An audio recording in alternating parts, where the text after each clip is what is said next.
मैं जिसका नाम लूंगी उसकी बात सुनवाई जाएगी। मैं आप सभी लोगों को रोक रही हूं, उसके बाद मैं नाम पुकारूंगी, आप लोग अपनी अपनी बात कहेंगे।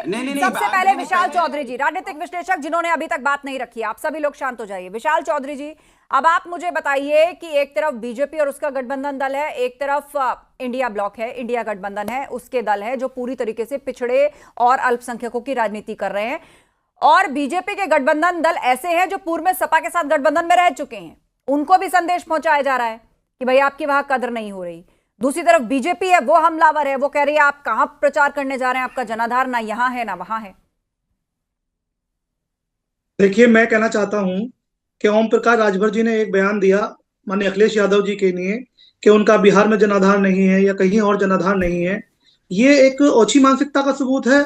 जनाधार की लड़ाई नहीं है उनके, और गठबंधन के जो दल हैं वो उन स्टेट में चुनाव लड़ रहे हैं और वो उनका सहयोग करने के लिए उन स्टेट में जा रहे हैं।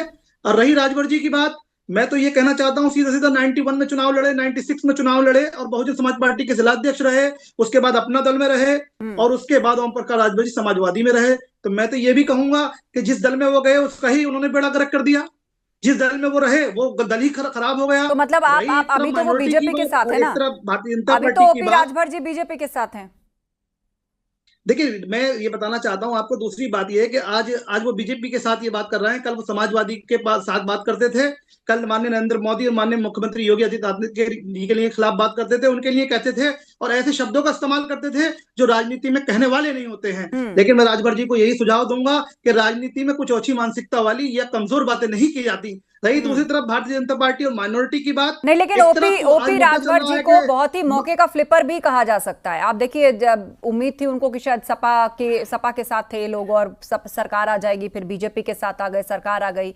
अब फिर जो है समाजवादी पार्टी नरम है, ओपी राजभर पर भी, संजय निषाद पर भी, बीजेपी दोनों को मंत्री बना चुकी है। विशाल जी देखिए, एक तरफ ये है कि आज माँ को लेकर एक मुद्दा भारतीय जनता पार्टी लेकर चल रही है कि माननीय मुख्य प्रधानमंत्री जी की माँ के लिए गाली का इस्तेमाल किया गया। मैं तो यूं कहूंगा कि माँ के लिए या किसी भी महिला के लिए देश के अंदर कोई लफ्ज ऐसा इस्तेमाल किया जाता है तो वो लोकतंत्र की हत्या है। लोकतंत्र में महिलाओं का सम्मान करना चाहिए। कोई भी दल इस तरह की बात करता है तो वो गलत है। लेकिन सोचना ये भी चाहिए कि जब माननीय सोनिया गांधी जी को, वो भी राहुल जी की मां है, उनको जब विदेशी महिला कहकर पुकारा जाता है तो अपमान वो भी होता है।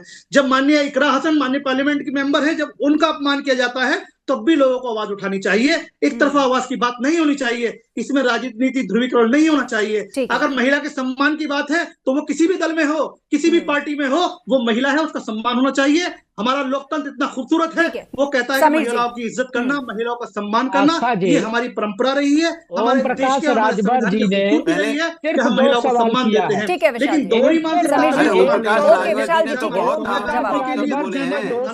अनुराग जी, इसके बाद आप की बारी। समीर जी, उसके बाद बोलेंगे, पहले इनसे प्रॉमिस करवाइए, बीच में नहीं बोलेंगे। रुक जाइए, अभी पहले इनको जवाब देने दीजिए क्योंकि वो राजनीतिक विश्लेषक की बात का जवाब देना चाहते हैं। बोलिए समीर जी। जब एक ने कहा तो समाजवादी पार्टी कहाँ छुपी थी? संयम रखिए थोड़ा। शिवपाल यादव के अपमान पर ये कहाँ छुपे थे? दूसरी चीज, अखिलेश यादव उत्तर प्रदेश में हाशिए पे है, राजस्थान जाते हैं, दिल्ली जाते हैं, बिहार जाते हैं, मध्य प्रदेश में चुनाव लड़ने गए थे। क्या हश्र हुआ अखिलेश यादव का? अभी 10 बाई इलेक्शन हुए, उस बाई इलेक्शन में अखिलेश यादव ने जिस सीट को छोड़ी थी उस सीट पर उनका क्या हश्र हुआ? वो मैनपुरी की करहल सीट थी, 12,000 से किसी तरह से जीत पाए।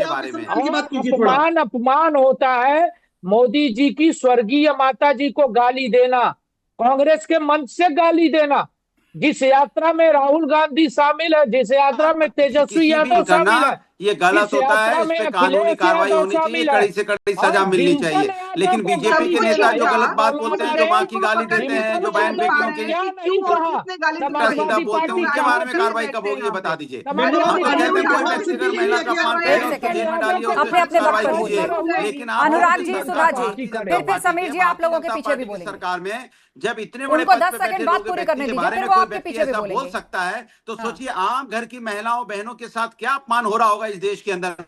अरे भाई भारतीय जनता पार्टी की सरकार है बिहार में, केंद्र यही तो बात पार्टी ओपी राजभर भी कह रहे हैं। हिम्मत हो गई किसी के मां के बारे में बात करने जब की। साजिद रशीदी ने कमेंट किया था डिम्पल यादव को लेकर तो कितनी आवाज उठी। आप ही के कुछ लोकल लीडर से थप्पड़ मार दिया था, उसके अलावा कितनी आवाज। कार्रवाई भी नहीं करते।